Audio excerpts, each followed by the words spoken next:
We seek to remember.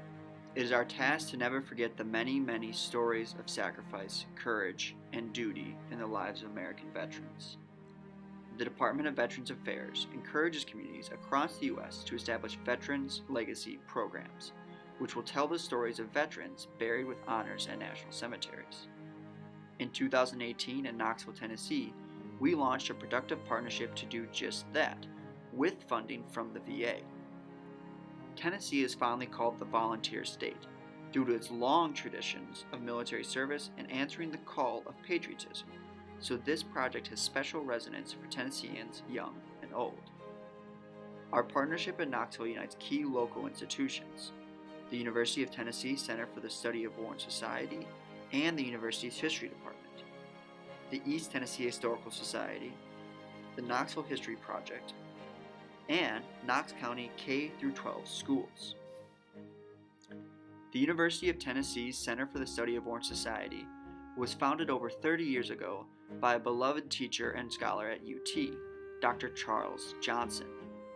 It was his key insight that war should not be studied only in its technical aspects, but rather in terms of all its impact on society and individuals.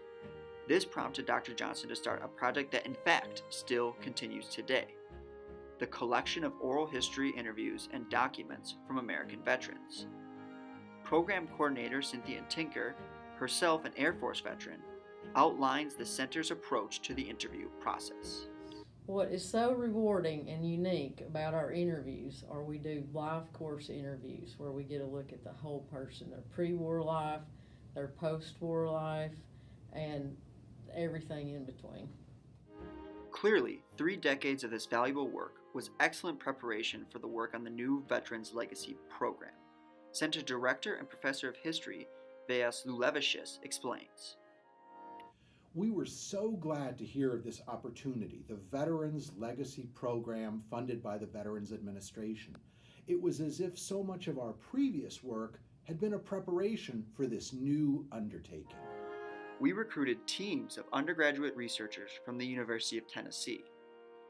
They were eager to get to work delving into the archives and searching the library to track down the details that really bring life to history, the stories of individuals. I suppose as an undergraduate, what I found most interesting was the fact that we got to conduct actual archival research. That's a facet that I really didn't get in a lot of my other undergraduate classes. No one ever said, go find your own original sources in a library, an archive, or anything like that. It was always the sources have been provided for you, interpret them. And in this case, I get to interpret documents that I find my own curated sources in a way.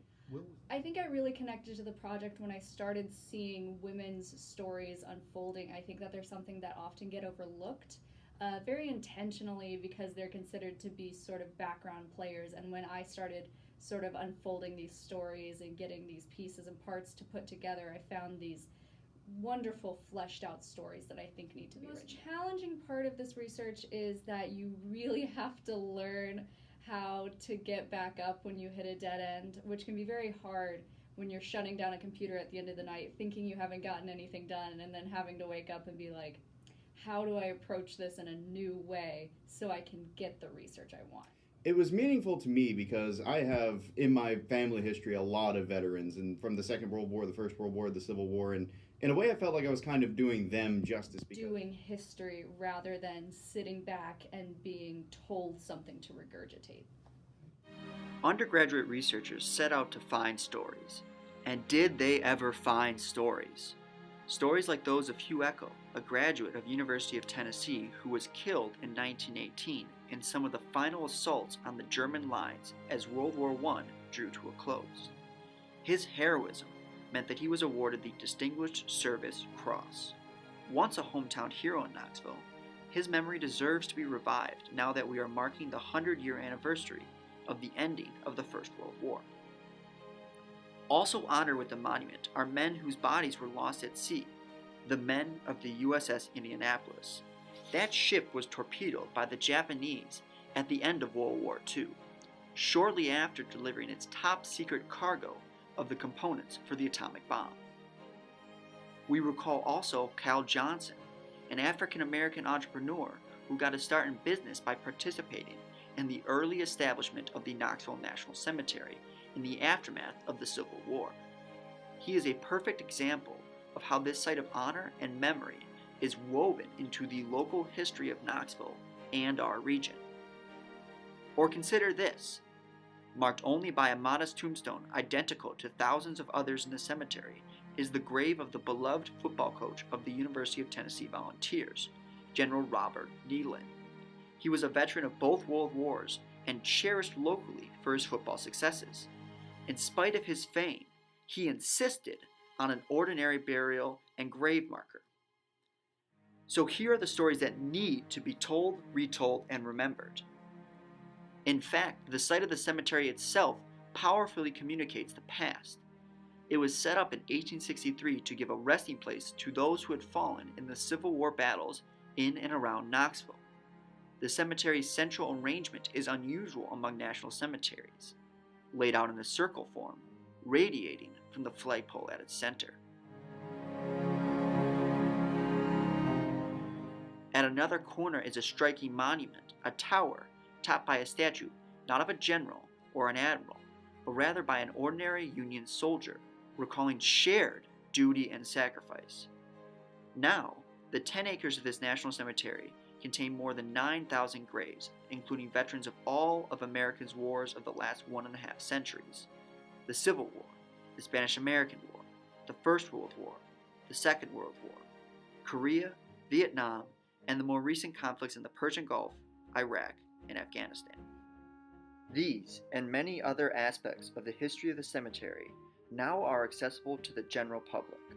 Among the products of our program was a richly illustrated book, A Brief History of Knoxville National Cemetery, by Knoxville historian Jack Neely. Copies of this book were distributed at our public events. It is also available for free online at the website of the Center for the Study of War and Society. In advance of Memorial Day, we held a public event at the National Cemetery. Memorial Day has a special tie to Knoxville's National Cemetery because some evidence suggests this may be where the tradition of placing flags rather than flowers originated in 1874. Local historian Jack Neely led a tour and gave new insights. Even for some Knoxville-born visitors, this was the first time they had been to this historically important site in their own hometown. On Memorial Day itself, rituals surround the Knoxville National Cemetery grounds. The New York Highlanders who fought at the Battle of Fort Sanders are honored by descendants dressed in the costumes of long ago. In fall 2018, we hosted a teacher's workshop at the East Tennessee Historical Society to take lesson plans out into the schools at all levels. Master teacher Catherine Petko, who created these plans, also carefully aligned them with school standards. These lesson plans tell the stories of particular veterans buried at Knoxville National Cemetery.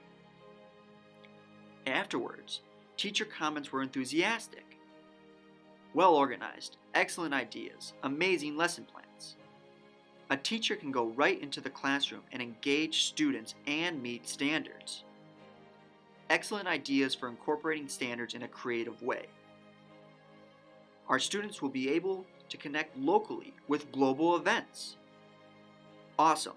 Ready to use lesson plans specific to standards.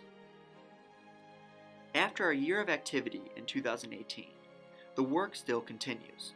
If you have relatives buried in the Knoxville National Cemetery, please contact us to share your stories and memories. The commands of memory are strong, and we want to do justice to them. That is what we owe.